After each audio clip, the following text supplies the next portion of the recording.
Good afternoon. Today is Wednesday. The date is February the 15th. The time right now in Singapore is 1:14 in the afternoon.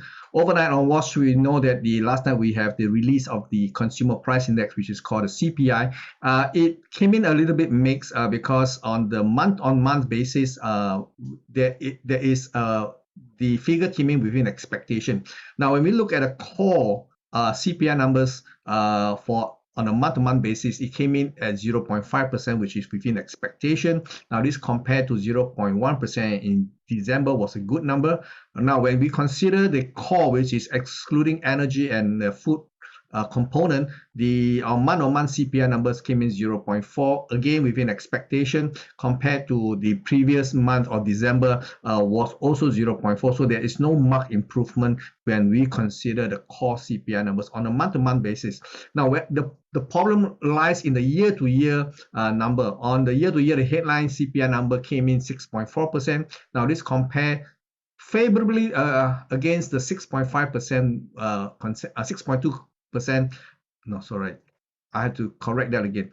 The number came out was 6.4%. When you compare that to the December number of 6.5%, it doesn't look that bad. But when you look at the expectation, market was expecting 6.2%. So that came in a little bit hotter than market likes. Okay, and when you compare the core CPI numbers on a year-to-year basis, it came in at 5.6%.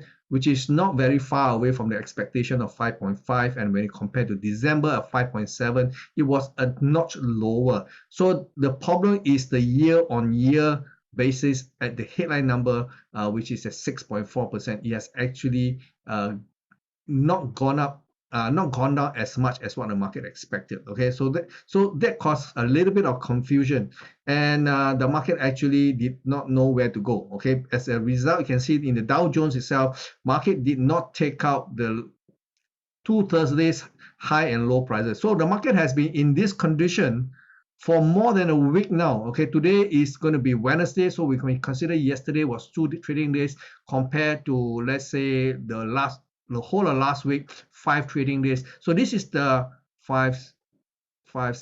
8 days in which the market could not break a high or the low. Okay, so that high and low was actually established 2 Thursdays ago, and that barrier remains very much intact. The market is hovering between 33,581 on the downside and 34,342 on the upside. So the market needs to break out of this very narrow range to tell us where it wants to head. So tonight it may get a chance. Tonight we are expecting the retail sales. Market is expecting on a month-to-month basis at 1.8%. Now this compared to December of negative 1.1 is definitely a very rosy number. So hopefully we're going to get a number close to 1.8. That means in this case there's every possibility equities in the States may actually go higher. Okay, so tonight will be the last chance for the equities to actually break out of his very narrow trading range. Okay, so we have to see what really happens. Over in the S&P 500, yes, the market actually tried to go up, but again, it was nothing compared to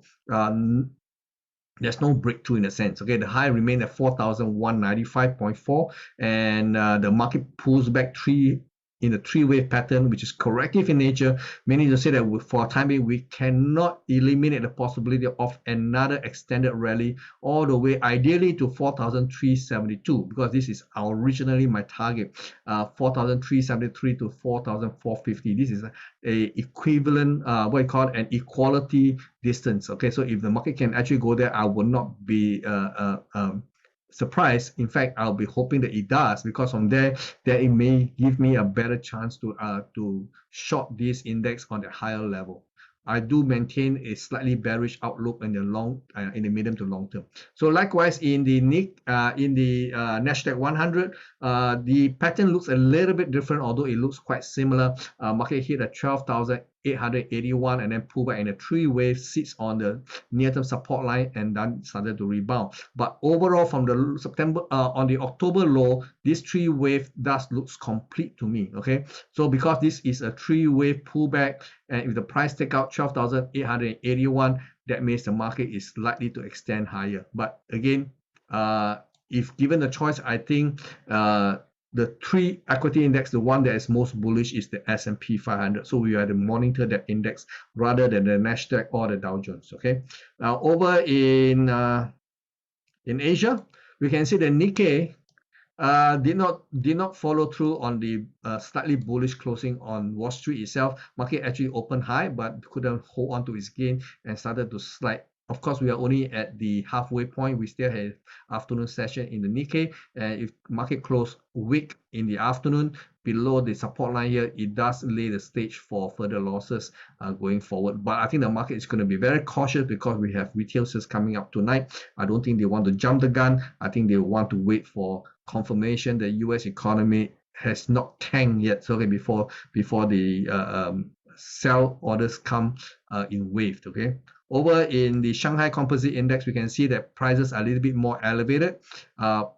Yes, the market has actually do a three-wave rebound. Again, very similar to what I've seen elsewhere. This rebound doesn't look complete. Ideally, we should see an extended rally all the way to 3,372 to 3,415. That will be the ideal place for the market to actually be kept, and then we want to see if it has enough momentum to actually try higher. Okay, over in Hang Seng, which is the Hong Kong equity index, you can see the prices is not that bullish anymore. The market actually have a target of the 23,219 thereabout, and the market did not quite get there. The highest it did was 22,700 and started to slide, and worst case, it actually broke below the support line here, and it has not managed to be able to challenge it on the way up.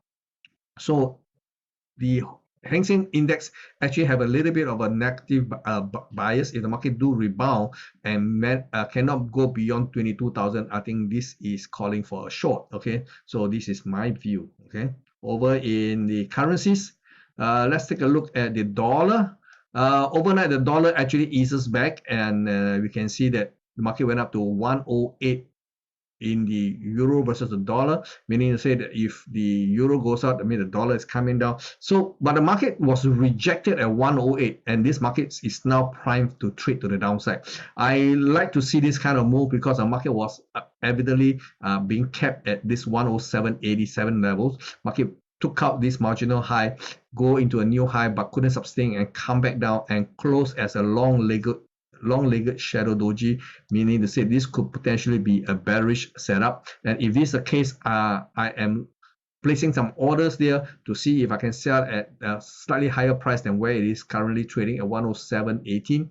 And if I can get into a short position, my target will be a 104.80. Okay, so this will be my immediate target. My stop should be placed just above 108.04, which is last night's high. Okay, similarly, if you go into the sterling, you see something very similar, but something even better, because the three-wave rebound from 119.61 actually went into this very nice equality move of 122.70, which is exactly where I want it to be, and the market came back down, although it wasn't a classic reversal signal unless we go down to the lower time frame. You see, yes, we get a what I call similar move. We have a long-legged shadow doji, which is potentially a bearish development. So if you use the 1 hour as a guide, yes, we do get a reversal signal and price has coming down. So going forward, I think if the outlook for retail sales is so bullish and it came in near expectation, that is going to cause the dollar to rally, and that will cause all other currencies to come back down. And in this case, I think selling the sterling would also be a good option. Just place a stop below last night high, and then my target for the time being is 118.50. Okay, I'm going to put my stop loss, my profit taking level at 118.50. Although I have not have a position yet, but I've already placed my order. So what I did was basically very simple. I used the high and the low of last night range to see if I can get some kind of a good order, good level to actually place a what you call a sell order. I've actually placed my sell order, honestly. My level is actually at this level here, okay, at 121.90. Okay, 121.90 is my midpoint. So I hope that later in the afternoon, when London opens up at 3 o'clock, possibly market will give me another bounce. If that can be done, then I obviously will be able to short at a much better place than what it is currently at 121.55. Okay, but I did sell in the morning. I did sell the Aussie and the Aussie seems to be working out relatively good for me. And the market has a three-wave rebound, again hit equality point at 0.7029 last night, and then couldn't sustain and then come back down. And we look at the 1 hour time frame. Let's see if I can get some kind of, well, we don't have a classical what we call a long-legged shadow doji here, but we do get something very similar in structure. Okay, so this is my stop loss order for now. Hang on. This is my stop loss. Yep. So right now, as the market goes down lower, hopefully it can break the near-term support line and break 0.6855. I'm going to move my stop from 0.7029. Actually, my stop is at 0.7035. I will move my stop to my entry price, okay, which is somewhere along here. I can't remember exactly the price. I think it's just below the 0.697 levels, okay. And if market do break down, I'm going to target this level, okay, which is quite sizable. When you look at the 4 hours time frame, my target is actually quite respectable, okay, because I'm actually seeing a three-wave corrective pullback. Equality measurement is at 0.727. Okay, 0.6727. So this is my target. I placed my order at 0.735 to take profit, just to be on the safe side. So this is something that I have currently done in the morning.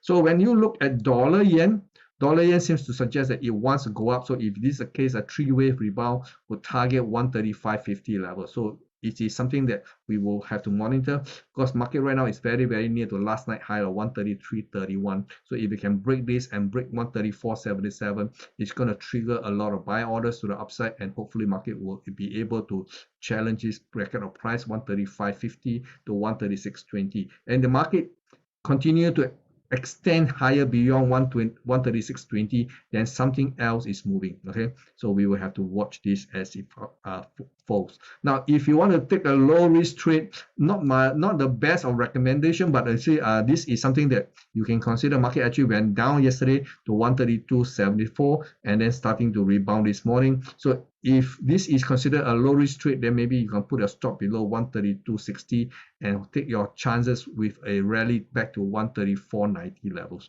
But you can see where prices is right now at 133.74. Is somewhere in the middle. Okay, so your risk reward is not ideal. So if you can avoid taking this trade, I would avoid taking this trade. Okay, I think I have a better place to place my bet, like for example the Aussie or even the sterling. Okay, now when you go down and take a look at precious metals, now yesterday before the market releases the CPI numbers, about 45 minutes before that, I actually decided to go and buy gold, thinking the market is likely to use that surprise release. I'm just hoping for some kind of surprise and for the market to actually rally.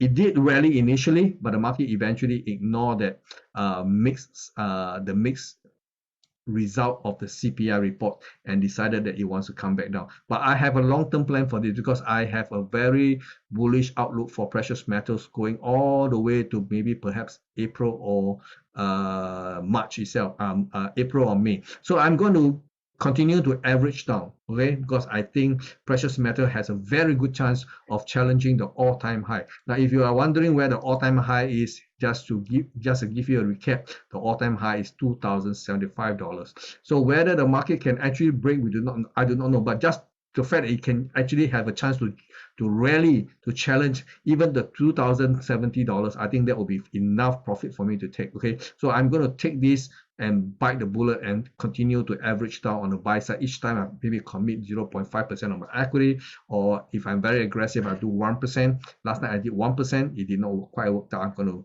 continue to average down all the way down. Okay, because because the way I look at the war that is going on in Ukraine, it's not a good sign. I think there's a very, very high risk that this thing is going to escalate to something more dangerous, and that is definitely going to be bullish for precious metals. Okay, so over in silver, we also see that silver did not quite manage to hang on to its game. It it did try to rebound last night, but you can see overall the silver market right now is a little bit weaker compared to gold. So I'm not going to put my money in silver yet. Okay, there will be a time whereby it's more advantageous to start anchoring position on the long side for silver, but so far it has not given me the sign that it is about to do that. So I think the market has a good chance to drift all the way to $20.58, and from there we will take another look. Okay, over in oil managed to pull back last night. The high traded was before the CPI number, which is on Monday at $80.62. Market actually went out to $77.46. So if this is the case, I think there is the possibility, if I go down to the 1 hour,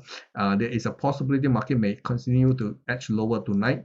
Okay, if I use this high here to give me a guide, I think the market may this time challenge the $76.52, perhaps even lower to $76.31 to as low as $76. So if there is a case, look for buy signals around the $76 level. Okay, this is something that can is actually have a very high probability of actually happening.